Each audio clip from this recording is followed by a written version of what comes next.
Hey everybody, Jason with Mark Twain Lake Fishing Intel. Thanks for joining us today on the round table.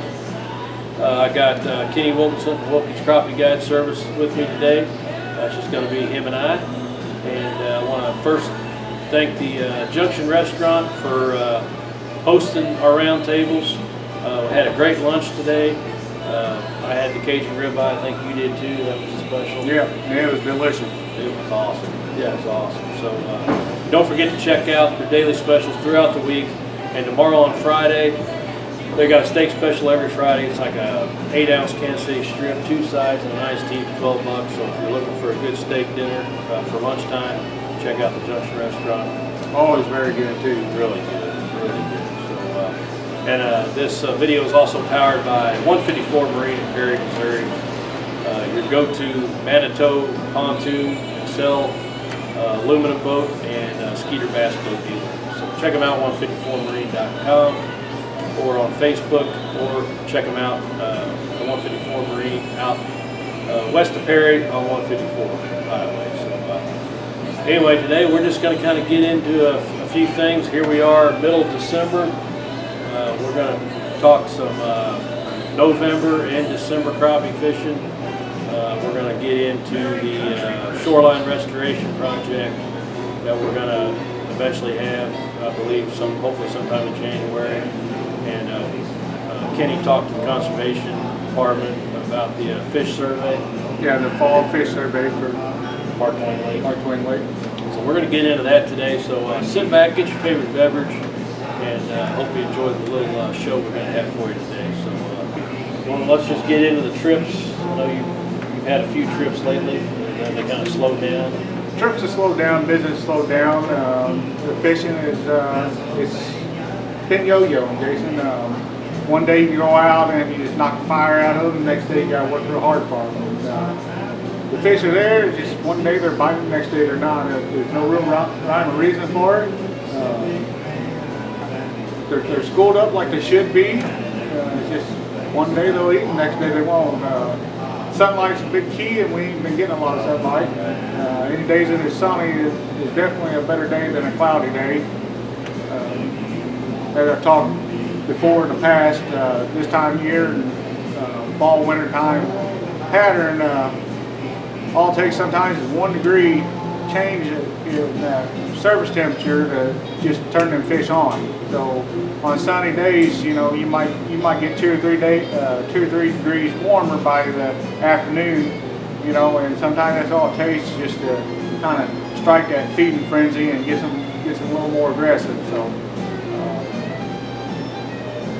started out, you know, like November, still had to use minnows get them to bite in November, but as December's come along, it's kind of changed a little bit, and now it just now it seems like the jig is a little bit more better bite than the minnow, although I'm catching them on both. But predominantly right now, the jig bite is on. So I noticed that the last couple times I've been out there, hitting that jig a lot more. I've even dropped the minnow down, and the last couple times I've been out, they haven't even touched the minnow. Right. And I dropped the classic down, and I get a lot of short strikes. Right. That's why I went to the minnow, thinking then maybe they're going to want to eat the minnow, and then drop the classic back down, jig, and end up eating it. Like I said, they're sporadic. Yeah. And what I've been finding is there's a lot of fish on poke timber right now, but those fish, for whatever reason, they're not biting very well. You still got to find something that's laying on the bottom. Find something laying on the bottom, you're going to have a lot better bite than what you are in the pole timber. Not that I can't catch any other pole timber, it's not as good. And there's a lot of white bass right now on the pole timber. So for you live scopers, you're going out there and you're seeing a pretty good blob, and you think it's a crappie, and you drop down and it pulls off the tree, and it comes and looks at it and turns around and goes right back to the tree. More than likely that is a white bass. They're short striking, and if you put your bait in front of enough of them in a day's time, you're going to catch a few. But for the most part, they're just wanting to swim up, look at it, and go back. But until you catch a few and your eye gets trained on it, you'll think that they're crappie. But once your eye kind of gets trained to it, you'll know right away when you drop down there if it's a white bass or a crappie, and if it's a white bass, I'm just pulling out and going to the next spot. So unless you want to target white bass, I can imagine why anybody would, each to their own, you know. So if you want to target them, have at it. I noticed a lot of them black crappie have been up in the water column the last 2 or 3 times I've been. I've caught some decent, you know, some 11 to 12 inch fish, Right. but they've been up in that 4 to 8 foot range in about 20 foot of water. I've been lucky, catching them. Right, right. And your black crappie predominantly is always going to be higher in the water column than your white crappie is anyway, especially this time of year. But you still going to catch black crappie. They love wood. They love wood that's laying down. So you're still going to catch a lot of black crappie on anything on the bottom as well.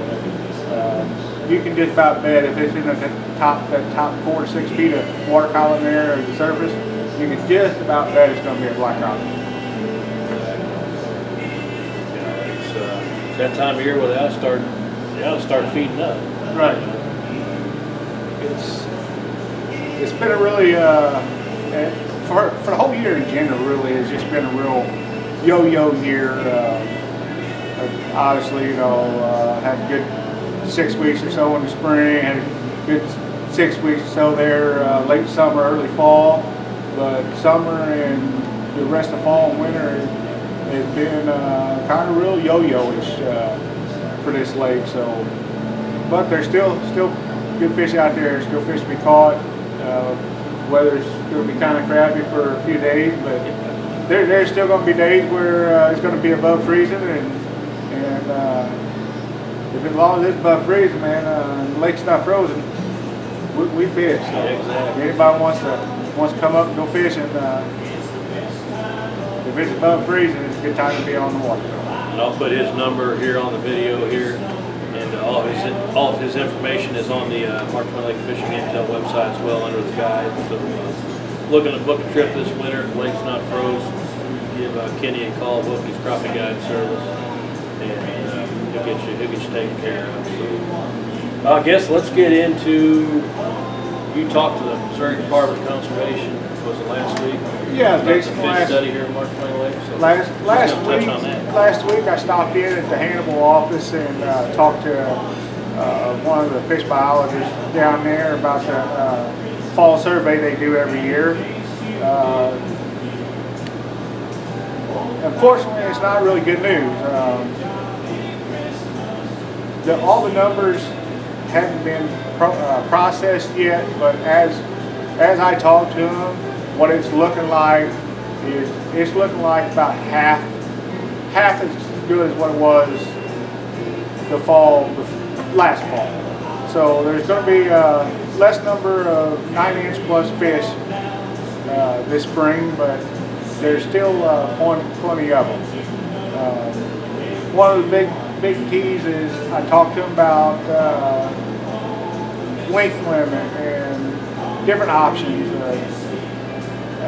What we can do to change things up, and what they're telling me is length limit. They don't feel length limit will work on this lake due to the fish grow too slow.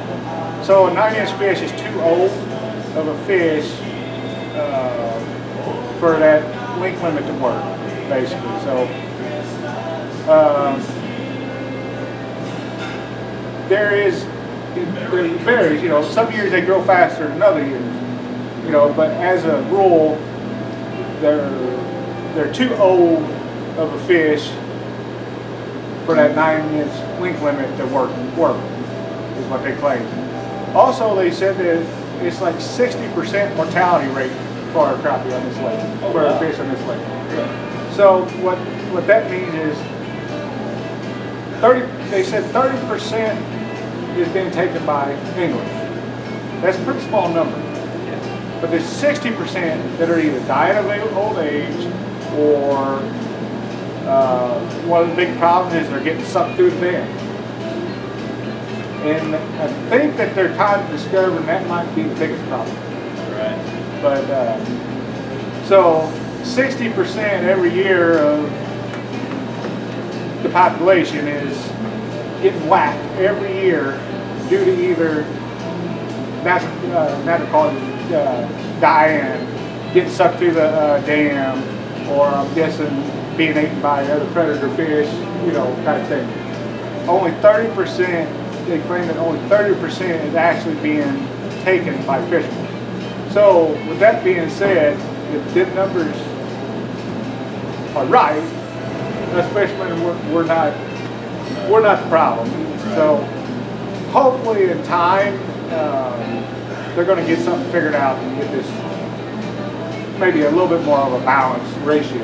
You know, but that's just what we're dealing with right now. And it should still be good next year. It just won't be quite as good as this year. But also this past year was also a record year for them. So anyway, so yeah. So hopefully, I was talking to Kenny. Hopefully we can get a person from the Missouri Department of Conservation on one of our roundtables coming up here next month or two. after they get all the everything finalized, and we can get them on here maybe. Right. I think that'd be a good, some good information. They can pass all the final stuff on, on to us. Yeah, because it was very interesting talking to them. You know, that was a week and a half ago, so I'm just trying to remember. We talked about so much. I'm just trying to remember the key points and best I can remember of what we talked a week and a half ago. So, but yeah, it'd be great to get them in, and I think everybody would enjoy it. Yeah, and if you guys haven't checked out the videos, I made them totally free on the website. The 2 videos, interviews with the local conservation agents here at Mark Twain Lake. So you can check them out at Mark Twain Lake Fishing Intel. I moved them to the free part of the website. They're no longer under the paywall, so I think it's going to be good information that everybody can look at, get to know your conservation agents. You know, they're out here to help us. Right. You know, they're not out here to just write tickets. But obviously, if you do something you're not supposed to do, they're going to give you a ticket, and that's on you. You know, so Right. You know, Great people though. awesome people. You know, Nick and Jessica. Nick Freeman's the one in Rawls County, and Jessica Phillip is the one in Monroe County. So, but they're going to obviously be on the whole lake. So she's just not sticking to the Monroe County side. He's not sticking to the Rawls County side. They're going to be out there all over the whole lake. So check that video out. Great information there. And another thing we've been doing here at Mark Twain Lake the last few years is having a shoreline restoration program, and I believe Rick McGuire started that up, and big help in that whole process. Yeah, and he's kind of passing on to Kenny, and you know, I'm helping with it a little bit. So can you give us your thoughts on what you're thinking on that coming? Tentatively, we want to try to get something scheduled sometime here in January. At this time, we haven't really sat down and discussed the exact date, but be looking on Facebook. We'll have it posted several different places, but hopefully here next before the year's up, hopefully we'll have a date nailed down and be getting that posted out. And like always, man, we always need help, volunteers. We need boats, we need chainsaws, 4-wheelers, center blocks, wire. There's a lot goes into it, and the Corps of Engineer allows us to do it, but it's at our expense and at our hard labor. So any volunteers we can get, material, equipment. Like I said, once we figure out what date we're going to get, we'll put it out there on social media. Everybody will know on the outlets there. And the thing about this structure is, whoever helps is the one that knows where they're at. This is something that we don't have to publicly let known where these piles are. Right. So if you want to know where some good piles are, potential good piles, come out and help, and you'll know exactly where they're at. So, there's a lot of people out there that want to sit back, not do any of the work, and then they want to know, hey, where's all these new brush piles at, or what have you. So it benefits us all. Yeah, absolutely. So, Other than that, you know, it's hopefully the lake don't freeze. It's going to start getting cold here in the next couple weeks. We got some lows in the teens, highs in the maybe 30 degree range, 32. Right. Like that. Yep. So, you know, as long as the lake don't freeze, Kenny's always out. He's giving me fishing reports.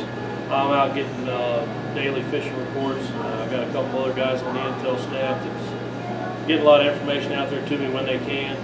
And the fact, if things seem a little quiet, well, it's just that time of year. You know, things slow down.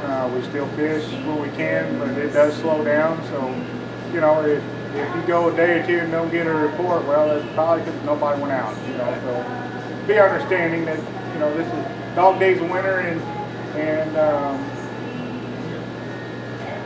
chances are there might not be anybody out every day. So, you know, if you go a couple days and don't get a report, that's the reason. You know, just nobody's been out. The weather's too cold, or a lot of things going on this time of year, other than just the fishing part, holidays, family, and all this stuff. So just be patient, but as spring gets closer and all that, it gets to be more consistent. And, so, you know, stay tuned, because you know, whether we're out on the water or we're not, there's still going to be a lot of content on the website for everybody to look at. Okay, another thing I want to pass along is you can save $10 off a crappie and bass membership, which goes from $60 to $50 for the year, and you can save $5 off the crappie membership, which is $45. It's now $40 by save 5 on the crappie membership, or save 10 on the bass and crappie membership as a coupon code whenever you sign up. So you can save some money over the holidays. You know, anybody that's looking to get all the intel here at Mark Twain Lake, you know, get all the fishing reports, great Christmas gift. So save 5 for the crappie membership, and save 10 for the bass and crappie membership. At the checkout, just put that code in. Check that out. It's a good way to save some money on membership here at Mark Twain Lake Fishing Intel. Again, I want to thank 154 Marine for powering this video. If you haven't got your boats winterized yet, if you're going to winterize your boats, check out 154 Marine, and they'll take care of all that for you. It's not too late to get that done. I'm not winterizing mine. no, mine doesn't ever get winterized, and hopefully, the good Lord willing, my boat will never get winterized. But there may be a day that comes that might happen. But I'm hoping my health stays well enough that I don't have to worry about that. Yeah. Speaking of your health, how's everything going with your? You know, you had heart surgery about a year ago. What, last February? Yeah, February 23rd of last year, I had triple bypass, and everything seems to be doing well as far as I know. So. Good. Yeah. Well, I want to thank everybody for joining us today. Thanks, Kenny, for coming on. And stay tuned. We're going to get back on our schedule after the holidays. Be the end of January. We're going to have our next, we'll have our January roundtable. Well, I want to thank everybody for tuning in today at Mark Twain Lake Fishing Intel. And I hope everybody has a Merry Christmas, Happy Holidays, and we'll see everybody in January.